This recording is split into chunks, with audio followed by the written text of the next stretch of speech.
প্রিয় শিক্ষার্থীরা, তোমরা কেমন আছো? আশা করি ভালো আছো। আমিও ভালো আছি। এই কোভিড-19 মধ্য দিয়ে এই যে আজ দীর্ঘদিন ধরে চলছে একটা লকডাউন, তারপরে আবার খুলে দেওয়ার পরে পরিস্থিতি এখন মোটামুটি স্বাভাবিক। কারণ এর ভিতরে তোমরা যে যেখানে আসো আশা করি সুস্থ আছো। আজ আমি শিবকুমার বিশ্বাস, সহকারী প্রধান শিক্ষক, মধুগ্রাম মাধ্যমিক বিদ্যালয়। আজ নবম শ্রেণী অধ্যায় ষষ্ঠ থেকে আলোচনা করব। নবম শ্রেণী পৌরনীতি ও নাগরিকতা বিষয় অধ্যায় ষষ্ঠ অধ্যায় নিয়ে আলোচনা করব। তাই ষষ্ঠ অধ্যায় তোমরা যেখানে আসো বই খাতার সঙ্গে নিয়ে তোমরা অনেক ক্লাসে দেখা যেমন করো। কি আছে? বাংলাদেশের সরকার ব্যবস্থা।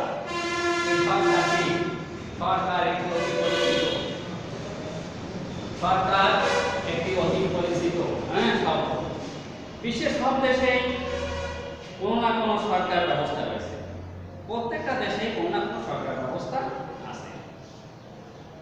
সরকার কাকে বলে সে সম্পর্কে আমরা চতুর্থ অধ্যায়ে জেনে এসেছি। মূলত সরকার দ্বারা একটি দেশের শাসন ব্যবস্থা পরিচালিত হয়। সকল দেশের সরকার থাকলে তা একরকম নয়। প্রত্যেক দেশের সরকার বিভিন্ন রকম, এক এক দেশের সরকার ব্যবস্থা এক এক রকম।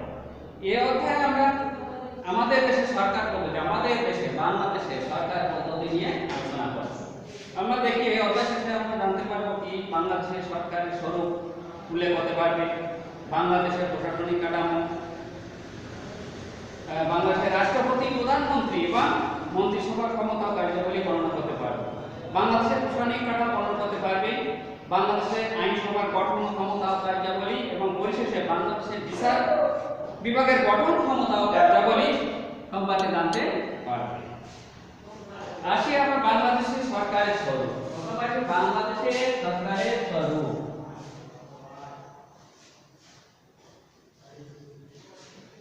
বাংলাদেশের সরকারের স্বরূপ সম্পর্কে আমরা আলোচনা করছি। স্বরূপটা কেমন? স্বাধীনতা যুদ্ধ চলাকালীন 1971 সালে 10 এপ্রিল বাংলাদেশের প্রথম সরকার গঠন। কত তারিখে?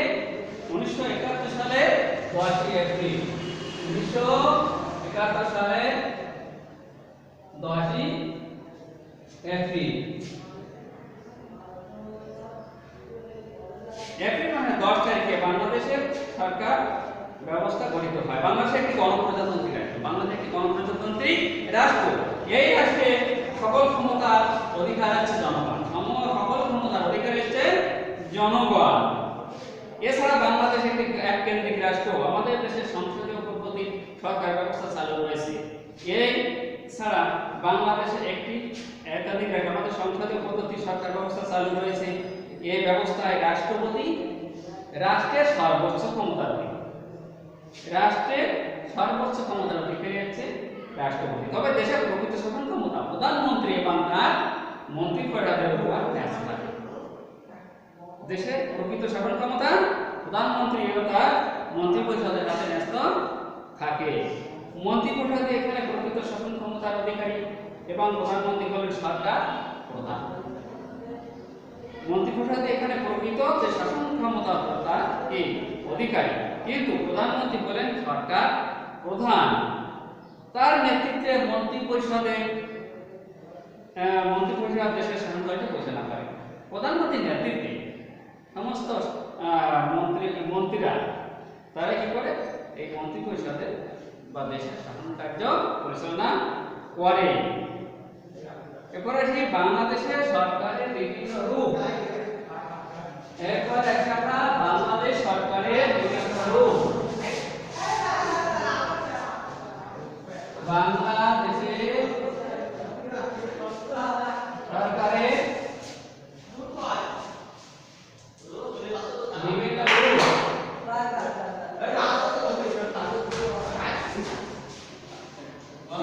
রূপ।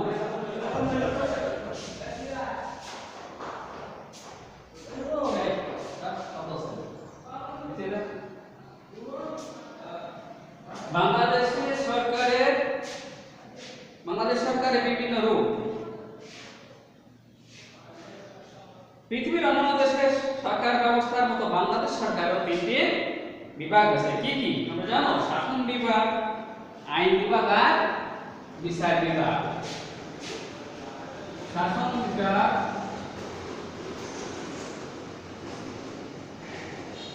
দুই আইন বিভাগ,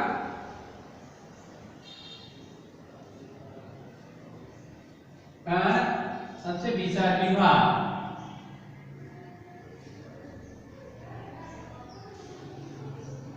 আইন, শাসন ও বিচার বিভাগ। শাসন বিভাগকে নির্বাহী বিভাগকে বলা হয়, শাসন বিভাগকে নির্বাহী বিভাগও বলা হয়ে থাকে। এটি মূলত রাষ্ট্রপতি, প্রধানমন্ত্রী এবং মন্ত্রিপরিষদ নিয়ে গঠিত। শাসন বিভাগ, সর্বপ্রথম শাসন বিভাগ হচ্ছে কি? শাসন বিভাগ হচ্ছে নির্বাহী বিভাগ বলা হয়। শাসন বিভাগকে একটা নির্বাহী বিভাগও বলা হয়ে থাকে। এটি মূলত রাষ্ট্রপতি, প্রধানমন্ত্রী ও মন্ত্রিপরিষদ নিয়ে গঠিত।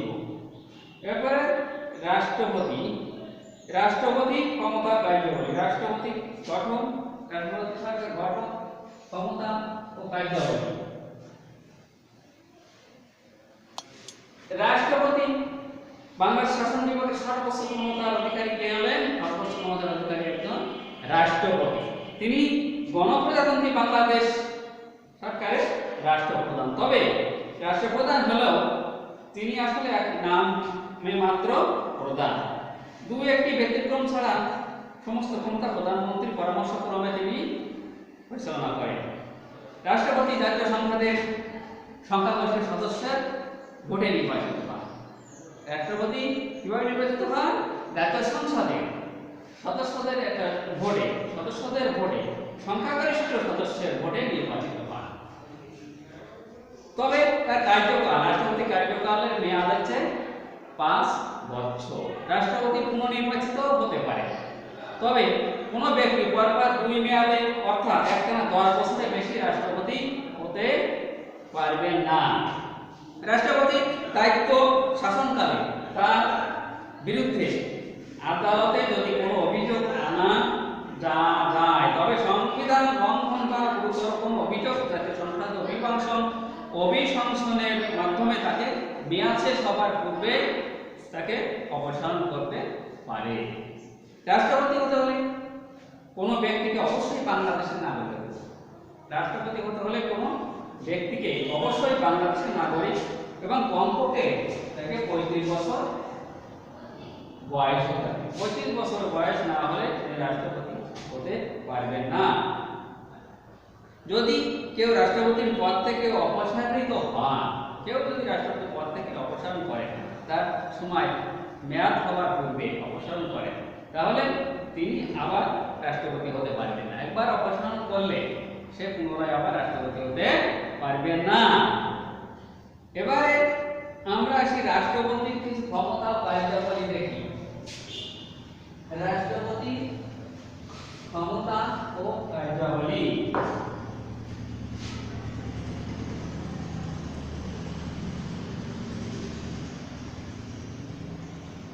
রাষ্ট্রপতির কিছু কিছু ক্ষমতা আছে, ক্ষমতা ও কার্যাবলী আছে, সেগুলোর সম্পর্কে আমরা একটু আলোচনা করব।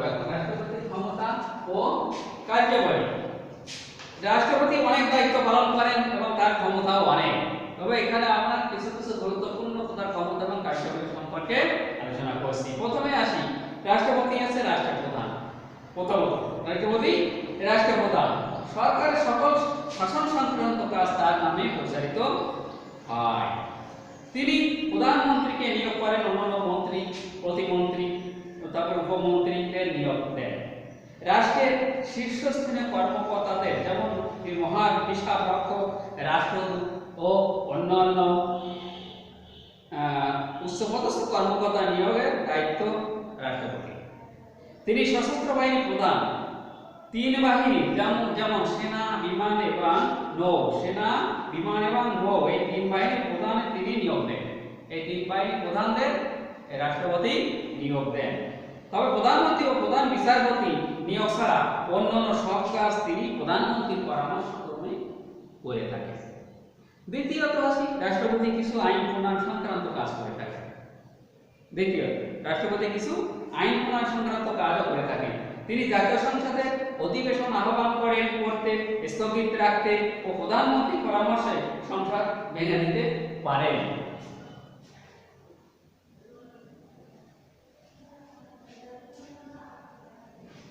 এরপরে তিনি সংসদে ভাষণ দিতে ও বাণী পাঠাতে পারেন। সংসদ কর্তৃক গৃহীত কোনো বিলে তিনি সম্মতি দান করলে বা সম্মতি দান করেছেন বলে গণ্য হলে বিলটি আইনে পরিণত হয়। কারণ কোনো বিল প্রধান রাষ্ট্রপতি সম্মতি ছাড়া কোনো বিল পাস হয় না। এরপরে আসি রাষ্ট্রপতি সম্মতি ছাড়া কোনো অর্থ বিল, অর্থ সংক্রান্ত যত বিল আছে রাষ্ট্রপতি সম্মতি ছাড়া সেই বিলগুলো উত্থাপিত করা যায় না। কোনো কারণে সংসদ কোনো ক্ষেত্রে অর্থ মঞ্জুর করতে অসমর্থ হলে রাষ্ট্রপতি 60 দিনের জন্য সংশ্লিষ্ট তহবিলতে ওই অর্থ মঞ্জুর করতে পারে। রাষ্ট্রপতি সুপ্রিম কোর্টের প্রধান বিচারপতি। রাষ্ট্রপতি সুপ্রিম কোর্টের প্রধান বিচারপতি এবং তার সাথে পরামর্শ করে আপিল ও হাইকোর্ট বিভাগের বিচারপতিদের নিয়োগ করেন। তিনি কোনো আদালত বা অন্য কোনো কর্তৃপক্ষ কর্তৃক দণ্ডপ্রাপ্ত ব্যক্তির সাজা হ্রাস বা মওকুফ করতে পারেন। রাষ্ট্রপতি সুপ্রিম কোর্টের প্রধান বিচারপতি। এরপরে আসি রাষ্ট্রপতি সুপ্রিম কোর্টের প্রধান বিচারপতি এবং তার সাথে পরামর্শ করে আপিল ও হাইকোর্ট বিভাগের বিচারপতিদের নিয়োগ করেন। তিনি কোনো আদালত বা অন্য কোনো কর্তৃপক্ষ কর্তৃক দণ্ডপ্রাপ্ত ব্যক্তির সাজা হ্রাস বা মওকুফ করতে পারেন। এটা আমরা পূর্বে বলেছি। এরপরে আসি রাষ্ট্রপতি রাষ্ট্রের সকল সম্মানের উৎস। কিসের উৎস? রাষ্ট্রপতির সকল সম্মানের উৎস।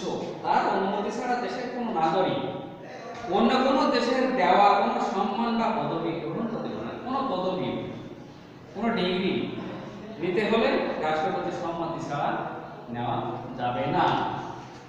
এরপরে আসি আরেকটা পয়েন্ট আছে, যুদ্ধ বা অন্য দেশ কর্তৃক আক্রান্ত হলে, যুদ্ধ বা অন্য কোনো দেশ কর্তৃক আক্রান্ত হলে আভ্যন্তরীণ গোলযোগের কারণে দেশের নিরাপত্তা বা শান্তি বিনষ্ট হওয়ার উপক্রম হলে রাষ্ট্রপতি জরুরি অবস্থা গ্রহণ করতে পারে। রাষ্ট্রপতি কি করে?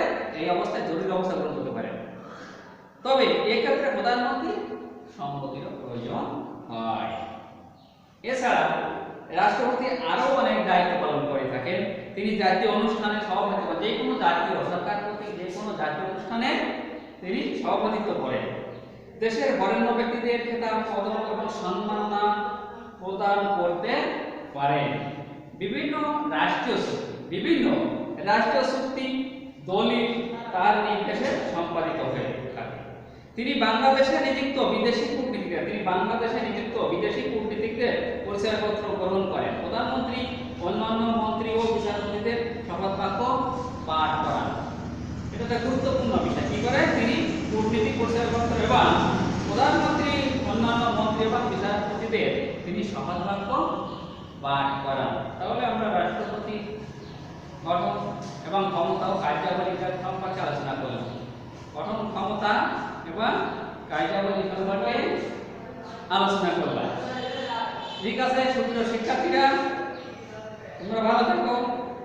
আগামীতে আমরা প্রধানমন্ত্রীর ক্ষমতা কার্যাবলী সম্পর্কে আলোচনা করব। আজ এই পর্যন্ত। তোমরা ভালো থাকো, সুস্থ থাকো। এই আশীর্বাদ রেখে আজকের মতো এখানে